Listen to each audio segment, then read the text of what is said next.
బులెటిన్లో breaking news చూస్తున్నాం. రేపు 3 రాష్ట్రాల ముఖ్యమంత్రులతో కలిసి తెలంగాణ ముఖ్యమంత్రి యాదాద్రి ఆలయాన్ని సందర్శించనున్నారు. Delhi CM Kejriwal, Kerala CM Pinarayi Vijayan, Punjab CM Bhagwant Mann Singh, UP మాజీ సీఎం అఖిలేష్ యాదవ్తో కలిసి కేసీఆర్ యాదాద్రి శ్రీ లక్ష్మీ నరసింహస్వామిని దర్శించుకోనున్నారు. ఈ మేరకు జాతీయ నేతలంతా ఈ రోజే హైదరాబాద్కు వస్తున్నారు. ఇక వీరి పర్యటన నేపథ్యంలో యాదాద్రి అధికారులు ముమ్మరంగా ఏర్పాట్లు చేస్తున్నారు. హెలిప్యాడ్, రాష్ట్రపతి గెస్ట్ హౌస్, ప్రధాన పరిసరాలను, కొండపైన ప్రాంతాలను రాచకొండ సిపి దేవేందర్ సింగ్ చౌహాన్ పరిశీలించారు. జిల్లా కలెక్టర్ అధికార యంత్రాంగంతో సమీక్షించారు.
జాతీయ నేతలతో కలిసిన సీఎం కేసీఆర్ రేపు ఉదయం 11 గంటలకు బేగంపేట ఎయిర్పోర్ట్ నుండి బయలుదేరి 11 గంటల 30 నిమిషాలకు యాదాద్రికి చేరుకుంటారు.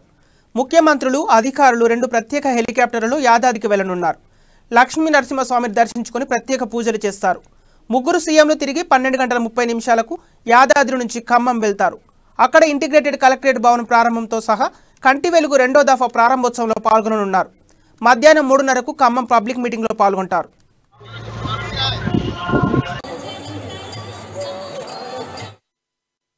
ఇక ఇదే అంశానికి సంబంధించిన తాజా సమాచారం మా ప్రతినిధి కిరణ్ అందిస్తారు. కిరణ్, చెప్పండి, రేపు ముగ్గురు సీఎంలు, ఇతర రాష్ట్రాల ముగ్గురు సీఎంలు హైదరాబాద్కు వస్తున్నారు. సో దీనికి సంబంధించిన అప్డేట్స్ ఏంటి? ఖమ్మంలో ఎలాంటి వాతావరణం చోటు చేసుకుంది? సంపత్, రేపు ఖమ్మంలో నిర్వహిస్తున్నటువంటి బీఆర్ఎస్ పార్టీ సభకు రేపు ముఖ్యమంత్రి కేసీఆర్ తో పాటు కేరళ సీఎం, అదేవిధంగా ఢిల్లీ ముఖ్యమంత్రి కేజ్రీవాల్ కూడా రానున్నారు. అయితే ముందుగా వారు ఈరోజు సాయంత్రానికి హైదరాబాద్ చేరుకున్న తర్వాత రేపు ఉదయం ముందుగా యాదాద్రి లక్ష్మీనరసింహస్వామి దర్శనానికి విచ్చేయనున్నారు. ముఖ్యమంత్రి కేసీఆర్ తో పాటు విజయం, అదేవిధంగా కేజ్రీవాల్ ముగ్గురు కలిసి యాదాద్రి లక్ష్మీనరసింహస్వామిని దర్శించుకున్న తర్వాత ప్రత్యేక పూజలు నిర్వహించిన అనంతరము యాదాద్రి నుంచి డైరెక్ట్ గా ఖమ్మం బహిరంగ సభకు వెళ్తున్నారు. దీంతో ఇప్పటికే యాదాద్రి జిల్లా కలెక్టర్ తో పాటు రాచకొండ కమిషనర్ ఇప్పటికే ఏర్పాట్లన్నీ కూడా పూర్తి చేశారు. ముగ్గురు సీఎంలు వస్తున్న నేపథ్యంలో గట్టి బందోబస్తు కూడా ఏర్పాటు చేస్తున్నారు. ఎక్కడ ఎలాంటి అవాంఛనీయ సంఘటనలు జరగకుండా యాదాద్రి గుట్టపైకి వెళ్లే మార్గాన్ని, అదేవిధంగా హెలిప్యాడ్ స్థలాన్ని కూడా పరిశీలించడం జరిగింది. ఈ రేపు ఉదయం 10 గంటలకు రానున్న వీరికి ఇప్పటికే అధికారులన్నీ కూడా ఏర్పాట్లన్నీ కూడా పూర్తి చేసినట్లుగా చెప్పవచ్చు. రేపు యాదాద్రి దర్శన అనంతరము వారు నేరుగా ఖమ్మం బహిరంగ సభకు వెళ్లనున్నారు. సంపత్, కిరణ్, రేపు యూపీ మాజీ సీఎం అఖిలేష్ యాదవ్ కూడా రావడం లేదని, అనివార్య కారణాల వల్ల రావడం లేదని ఒక సమాచారం ఉంది. దీనికి సంబంధించిన అప్డేట్స్ ఏంటి? అయితే ముఖ్యమంత్రి కేసీఆర్ కార్యాలయం ఇప్పటికే ముఖ్యమంత్రుల రాకను ధృవీకరించడం జరిగింది. కేరళ ప్రస్తుత ముఖ్యమంత్రి విజయన్ తో పాటు ఢిల్లీ ముఖ్యమంత్రి కేజ్రీవాల్ ఇప్పటికే వారి యొక్క పర్యటన షెడ్యూల్ అయితే పూర్తయింది. చివరి నిమిషంలో అఖిలేష్ యాదవ్ పర్యటన క్యాన్సిల్ కావడంతో మిగతా ఇద్దరు సీఎంలతోటి కలిసి ముఖ్యమంత్రి కేసీఆర్ యాదాద్రికి మొదటగా రానున్నారు. యాదాద్రి నుంచి ఆయన ఖమ్మంలో జరిగే బీఆర్ఎస్ పార్టీ బహిరంగ సభకు వారిని వెంట తీసుకొని అక్కడ జరిగే సభలో వారిద్దరి చేత మాట్లాడించడం జరుగుతుంది. ఈ యొక్క సభ ద్వారా జాతీయ స్థాయిలో తమ యొక్క బీఆర్ఎస్ పార్టీ విస్తరించనున్న యొక్క సంకేతాలు ఇవ్వడంతో పాటు కమ్యూనిస్టులతోటి పొత్తు, అదేవిధంగా గత కొద్ది రోజుల నుంచి కేజ్రీవాల్తో సన్నిహిత నేపథ్యంలో కేజ్రీవాల్ని కూడా ఇక సభకు తీసుకొచ్చి రేపు రానున్న ఎన్నికల్లో బీఆర్ఎస్ పార్టీ జాతీయ స్థాయిలో కూడా గుర్తింపు లభించే విధంగా ముఖ్యమంత్రి కేసీఆర్ ప్రణాళికలు చేపట్టారు. అందులో భాగంగానే వారి ఇద్దరు ముఖ్యమంత్రులని ఇక్కడికి ఆహ్వానించడం జరిగింది. వారిని ముందుగా యాదాద్రి లక్ష్మీనరసింహస్వామి దర్శనం చేయించిన అనంతరం అక్కడి నుంచి నేరుగా ఖమ్మం బహిరంగ సభకు వెళ్లనున్నారు. సంపత్, ఓకే కిరణ్, ఖమ్మంలో పబ్లిక్ మీటింగ్ లో ఏ అంశంపై చర్చించనున్నారు?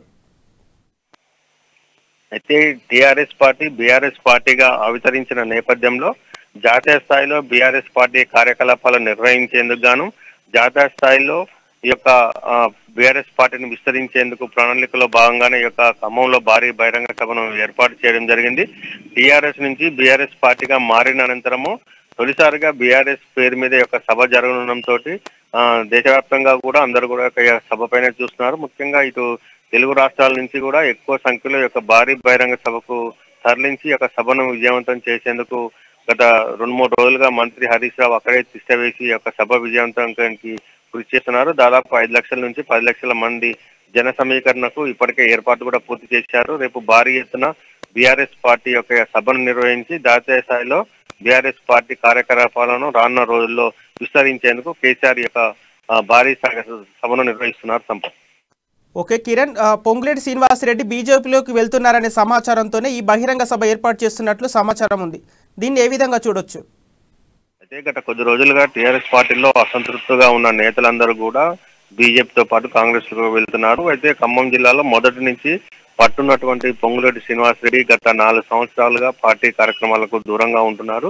అయితే గత 4 సంవత్సరాల నుంచి కూడా పొంగులేటి శ్రీనివాసరెడ్డికి ఎలాంటి పదవులతో ఇప్పటి వరకు ఇవ్వకపోగా పార్టీ కార్యక్రమాలకు దూరంగా పెట్టాడనే నెపంతో ఆయన కొద్ది రోజుల క్రితం ఆత్మీయ సమ్మేళనాల పేరిట ఖమ్మం జిల్లాలో నుండి తన అనుచరులతో ముఖ్య సమావేశాలు నిర్వహించుకుంటూ వస్తున్నారు. ఆయన తన యొక్క నిర్ణయాన్ని పార్టీ కార్యకర్తలతో మాట్లాడి ఇటు బీజేపీలోకి లేకపోతే కాంగ్రెస్ లోకి వెళ్లాలని దానిపైన ఇంకా పూర్తిగా స్పష్టత రానప్పటికీ టీఆర్ఎస్ పార్టీని మాత్రం విడిచే అవకాశాలు ఉన్నందువలన ఆ యొక్క లోటును పూర్తి చేసుకునేందుకు ముఖ్యంగా ఖమ్మం జిల్లాలో పార్టీని బలోపేతం చేసుకునేందుకు గత కొద్ది రోజుల వారం రోజుల క్రితం కూడా ముఖ్యమంత్రి కేసీఆర్ పర్యటించడం జరిగింది. అందులో భాగంగానే అక్కడ ఉన్నటువంటి మాజీ మంత్రి తుమ్మల నాగేశ్వరరావును కూడా ఆయన దగ్గర చేసుకోవడం జరిగింది. పొంగులేటి శ్రీనివాసరెడ్డి పార్టీ నుంచి బయటికి పోతుండడంతో అక్కడ ఆయన లోటును భర్తీ చేసుకునేందుకు ఇటు తుమ్మలను కూడా గత కొద్ది రోజులుగా దూరంగా ఉన్నటువంటి తుమ్మల నాగేశ్వరరావును కూడా దగ్గరకు తీసుకొని పార్టీ కార్యక్రమాల్లో పాల్గొనాలని చురుగ్గా పాల్గొనాలని కూడా ఆయనకు చెప్పడం జరిగింది. దీంతో ఇటు పొంగులేటి శ్రీనివాసరెడ్డి పార్టీ మారితే అక్కడ జరిగే పరిణామాలను ముందుగా బేరీజు వేసుకున్నటువంటి ముఖ్యమంత్రి కేసీఆర్ ఖమ్మం నుంచి యొక్క సభను నిర్వహించడము చర్చనీయాంశంగా మారింది. రానున్న రోజుల్లో ఇటు ఖమ్మంతో పాటు మిగతా జిల్లాలో ఉన్న అసంతృప్తి నేతలు కూడా చాలా మంది ఉండటంతో వారందరినీ కూడా ఉద్యోగించే ప్రయత్నంలో బీఆర్ఎస్ పార్టీ ఉంది. అందులో భాగంగానే పొంగులేటి శ్రీనివాసరెడ్డి ఏదైతే పార్టీ మార్పుడానికి సంకేతాలు రావడంతో అక్కడే సభ నిర్వహించి పార్టీ బలంగా ఉందనే సంకేతాలు ఇవ్వడానికి ఈ యొక్క సభను నిర్వహిస్తున్నట్లు కూడా చెప్పవచ్చు. Sampath. Okay, thank you Kiran.